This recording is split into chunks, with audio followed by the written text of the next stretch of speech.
Guys, welcome. So, tingnan natin kung may reconciliation pa ba o comeback na mangyayari sa inyong dalawa. Okay?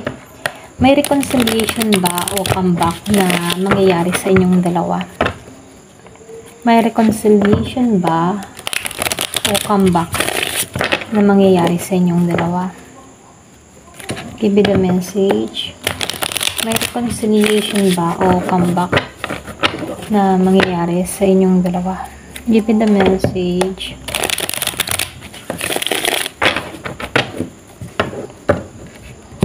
May reconciliation ba o comeback na mangyayari sa inyong dalawa?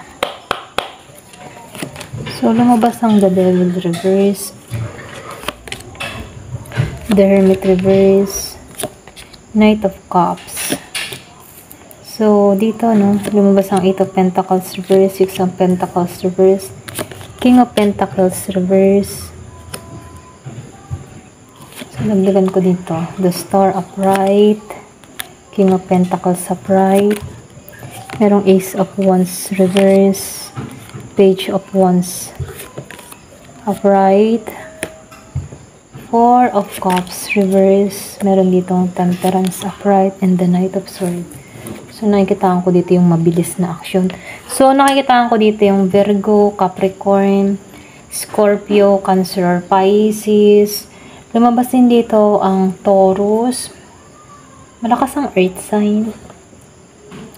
So, meron din akong Aries, nakikitang Aries, Leo, Sagittarius, Gemini, Aquarius, and Libra, Scorpio, Cancer, and Pisces, Virgo, Capricorn, Taurus. So, nangingibabaw dito yung Earth sign, Virgo, Capricorn, Taurus. Okay?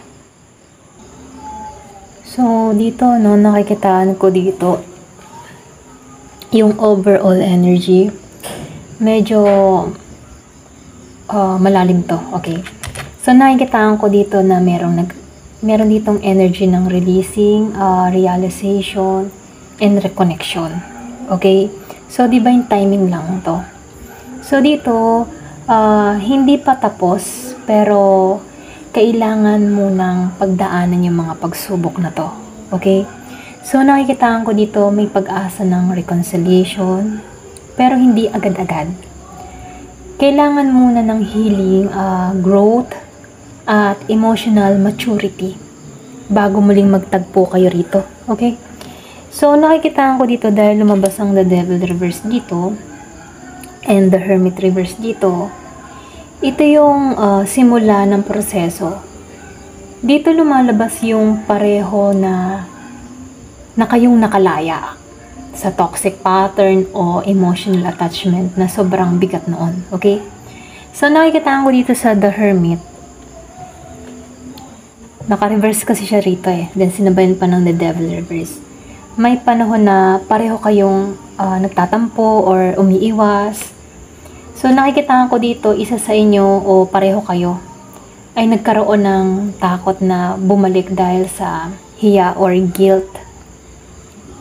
So, nakikitaan ko dito ngayon, unti-unti kayong lumalabas muli sa isolation. Okay? So, nakikitaan ko dito, may pag-aalinlangan pa rin yung iba sa inyo. Pero nakikitaan ko dito, meron ditong comeback energy na meron pa rin siyang desire na bumalik. Pero dahan-dahan, tahimik muna. Okay? So, dito lumabas yung Knight of Cups upright and the Fool reverse. Okay? So, dito nakikitaan ko dito yung love offer, paglapit or emotional expression.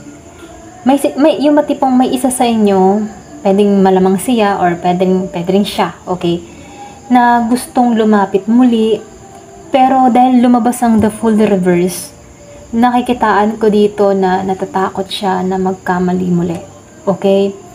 Ayaw niyang masaktan ka o mapahiya. So, dito gusto niyang maging sigurado na yung tipo na gusto niya nang maging sigurado kung babalik siya, seryoso na at stable. Okay? So, yes, may energy ng reconciliation, pero may konting delay, dahil sa takot, dahil din sa pride. So, dito lumabas ang The Star upright. Okay?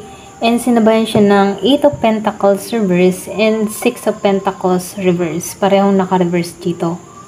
So dito, no, sa The Star, nakikitaan ko dito na merong pag-asa, healing, at divine renewal. Kaya kahit magkahiwalay kayo, may invisible thread pa rin kayo, okay? Na nagdudugtong sa inyong dalawa. Para sa 8 of Pentacles, then sinabayan ng 6 of Pentacles dito, nagsasabi na isa sa inyo ay hindi pa nagbibigay ng equal effort, okay? So, nakikita ko dito maaaring ikaw, okay, ikaw, ay nasa, yung tipo naghihilom ka, or siya, hindi pa siya ganap na naghihilom, okay? Kumbaga ikaw, nasa healing process ka, siya, hindi pa, okay? So, nakikita ko dito, hindi pa balanse kayo ng dalawa pagdating yung energy nyo, kaya pinipigil ni universe na muli yung pagkikita nyo kasi hanggat hindi pa pantay yung maturity nyo sa isa't isa, hindi pa kayo pinagtatagpo dito. Pwedeng ikaw, nagkakaroon ka ng malawak na pangunawa, nagiging matured ka sa sitwasyon, at itong taong ito, okay, medyo immature pa, okay? Kaya dito, hindi pa kayo naka-align sa isa't isa kasi magkaiba pa kayo ng energy rito, okay? So, dito, no, lumabas ang King of Cups reverse and the King of Pentacles reverse dito. Magkasunod din to. Okay? So, nakikita ko dito, ito yung isang sign ng emotional confusion. Nakikita ko rito yung desire para sa stability or para sa pangmatagalan. Okay? Stable, ganyan. Siya yung nagmamahal pa dito, no? So, nakikitaan ko dito dahil naka-reverse pa to, no? Hindi, mahal ka niya pero hindi niya kayang ipakita. Okay? Ganon yung energy nito, no? Mahal ka niya pero hindi niya kayang ipakita sa'yo yung totoong pagmamahal. Okay? So, nahihirapan tong tao na to na kontrolin yung damdamin niya. Minsan cold siya, minsan gusto niyang lumapit. Pero sa loob-loob niya, no, gusto niyang ayusin ang buhay niya at maging stable, okay? Dito, no, sa King of Pentacles upright, nakikitaan ko dito na bago siya bumalik, ano, focus siya ngayon na ayusin muna yung sarili niya para kapag nagkita kayo ulit, hindi na siya yung parehong dati, okay? Pwedeng focus to sa kanyang stability, financial, trabaho, growth, ganyan, ano. So, nakikita ko dito na merong improvement na nangyayari sa taong ito. Okay? So, dito lumabas ang The Hangman upright. So, nakikitaan ko dito, no? Ito yung tipo na nagkakaroon to ng paghihintay habang nagkakaroon ng realization. Meron akong nakikitang pag-surrender dito. Okay? Wala pa tong ginagawang aksyon, pero may awakening na nangyayari sa kanya rito. Okay? So, nakikita ko dito na nagkakaroon na to ng realization na may mali. May mali siya. Ganyan. Okay? Pero, kailangan niya muna itong pagnilayan. Okay? So, nakikita ko dito dahil lumabas ang Ace of Wands. Naka-reverse siya dito. Okay? So, nagpapakita to na merong konting delay na bago siya magsimula sa'yo, kailangan niya munang tapusin kung ano yung dapat niyang tapusin para sa sarili niya. Okay? So, nakikita ko dito, hindi pa ito yung tamang panahon para sa inyong dalawa. Ayan. So, nakikita ko dito, no, meron ditong Page of Wands, right, dito, and Four of Cups, reverse. So, magkadugsong pa rin tong dalawang card na to. Magkadikit. Okay? So, dito, no, ito yung maganda dito sa reading na to, no? Kasi, nagpapakita to ng renewal.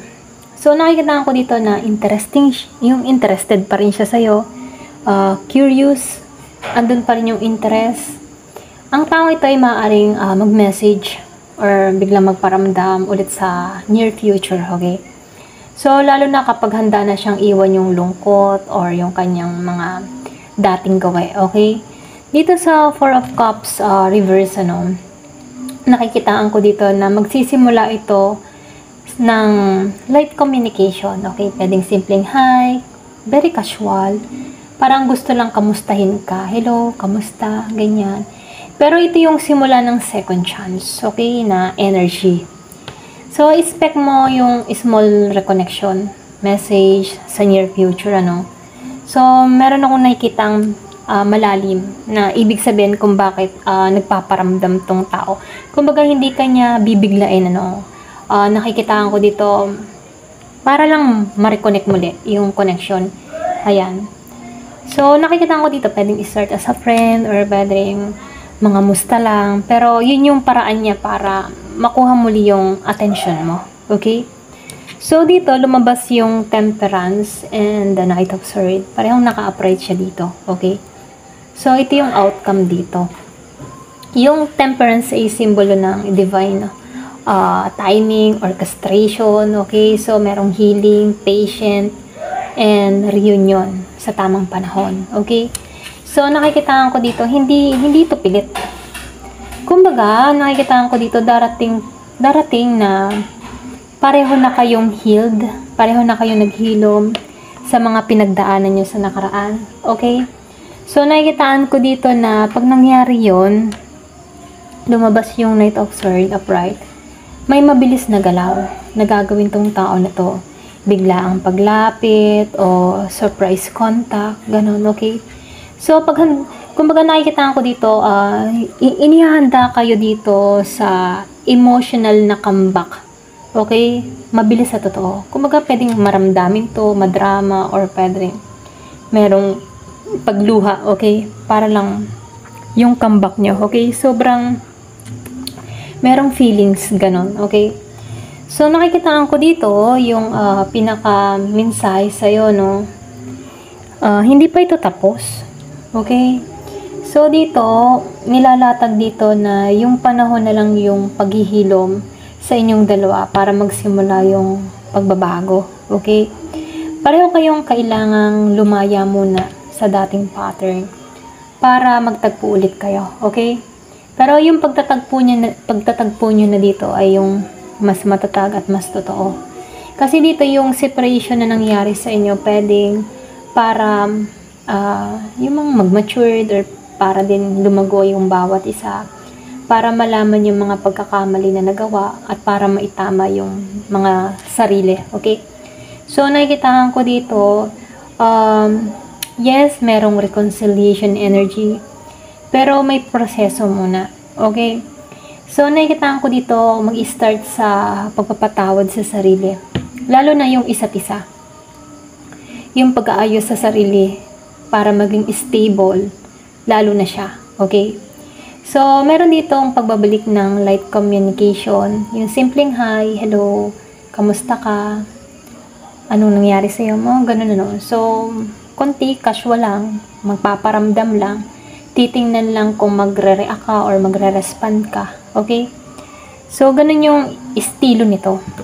So, nakikita ko rin dito, may posibleng pag-uusap na mayroong katapatan at merong closure. Okay? Doon magsisimula ulit yung spark sa inyong dalawa. Ayan. So, ito lang nakikita ko. Ayan. Thank you for watching. Love and peace.